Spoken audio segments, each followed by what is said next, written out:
अच्छा नज़ीर साहब, आज आपकी ईद का त्यौहार है, 25 दिसंबर है और आज भी आप मजदूरी पे लगे हुए हैं, काम कर रहे हैं। तो क्या देखते हैं आप अपने त्यौहार को और इस मजदूरी को, क्या यानी कि समझते हैं? वार जी मतलब चर्चो हो के आए हैं। चर्चो आन के ते फिर मजबूरी से तुम दसन डे हैं बंदे आखण जाना है ब्याह ते ਤਾਂ ਕਰਕੇ ਕੰਮ ਕਰਨ ਦੇ। ਤੇ ਮੁੰਡਾ ਕੌਣ ਹੈ ਜਿਹੜਾ ਨਾਲ ਬੈਠਾ ਹੈ? ਉਹ ਵੀ ਮੇਰਾ ਹੀ ਮੁੰਡਾ। ਤੁਹਾਡਾ ਮੁੰਡਾ ਹੈਗਾ?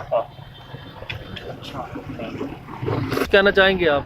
ਬਸ ਜੋ ਜਾਣਾ ਤੇ ਮੁੰਡੇ ਨੂੰ ਤੇ ਛੁੱਟੀ ਦਿਓ ਨਾ, ਮੁੰਡੇ ਨੂੰ ਕਿਉਂ ਨਹੀਂ ਖੇਲਣ ਦਿੰਦੇ? ਇਹ ਖੇਲ ਕੇ ਆਇਆ ਹੁਣ ਸ਼ੱਕ ਲੈ ਕੇ ਆਇਆ ਨਾ, ਹੁਣ ਸਾਡੇ ਕੋਲ ਕਿਆ ਸਾਈਕਲ ਬਣਾ ਕੇ ਜੋ ਬੰਦੇ ਆਖੀਆਂ ਉਹਨਾਂ ਨੇ ਅੱਛਾ ਵਿਆਹ ਦੇ ਠੀਕ ਉਹਨਾਂ ਹੈ। ਨੂੰ। ਹਾਂਜੀ ਤੇ ਮੁੰਡਾ ਵੀ ਤੁਹਾਡੇ ਨਾਲ ਕੰਮ ਕਰਦਾ, ਸਕੂਲ ਪੜ੍ਹਦਾ ਹੈ? ਨਹੀਂ ਪੜਦਾ ਜੀ ਇਹ। ਕਿਹੜੀ ਕਲਾਸ 'ਚ ਪੜ੍ਹਦਾ ਹੈਗਾ? ਇਹ ਪੜਦਾ 7ਵੀਂ ਚ।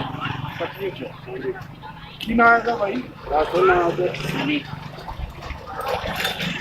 ਉਧਰ ਤੂੰ ਮਨਾ ਰਹੇ ਕ੍ਰਿਸਮਸ, ਇੰਜॉय कर रहे हैं? की ਕੀਤਾ तू आज?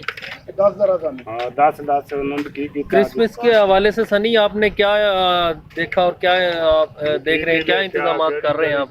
तो किस हवाले से आप देख रहे हैं, खुशी मना रहे हैं आप? ਆਪਣੇ ਗਾਂव ਵੱਲ ਦੱਸ ਸਾਨੂੰ ਕਿ ਵੀ ਇਹ ਕੀ ਹੈਗਾ, ਤੂੰ ਵੇਖਿਆ ਹੈਗਾ? ਮੁੰਡਾ ਤੇ ਬੋਲਦਾ ਹੀ ਨਹੀਂ ਸੀ ਤੁਹਾਡਾ। ਮੁੰਡਾ ਸੰਗਦਾ ਸੀ ਹੈ ਸੰਗਦਾ ਓਏ